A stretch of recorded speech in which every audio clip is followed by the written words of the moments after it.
کیا امریکہ اور روس جنگ کے میدان میں براہ راست آمنے سامنے آنے والے ہیں؟ کیا دنیا ایک عظیم جنگ کے مزید قریب ہونے والی ہے؟ کیا مشرقی یوکرین کا تنازع تیسری عالمی جنگ کی وجہ بن جائے گا؟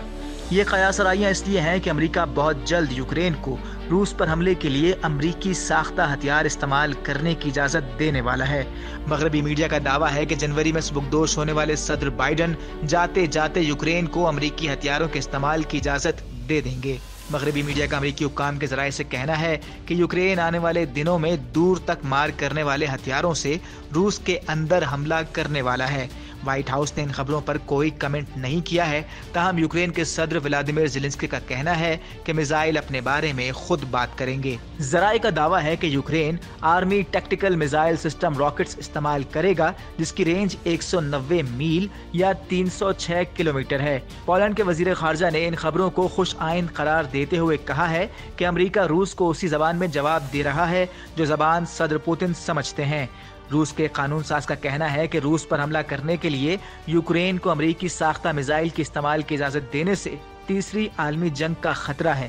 ان کا کہنا تھا حملے کی صورت میں روس فوری جواب دے گا۔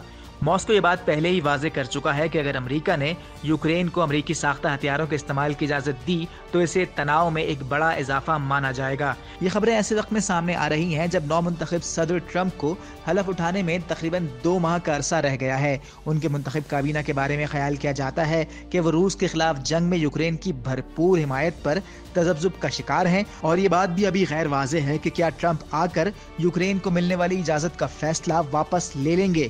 نو منتخب صدر ٹرمپ نے اپنی انتخابی مہم کے دوران کہا تھا کہ اگر وہ صدر منتخب ہو گئے تو جنگ جلد ختم کروا دیں گے، لیکن جنگ کیسے ختم کروائیں گے اس بارے میں انہوں نے کوئی منصوبہ پیش نہیں کیا۔ مزید نیوز اپ ڈیٹس اور ڈیجیٹل سٹوریز کے لیے سبسکرائب کریں ڈان نیوز پاکستان۔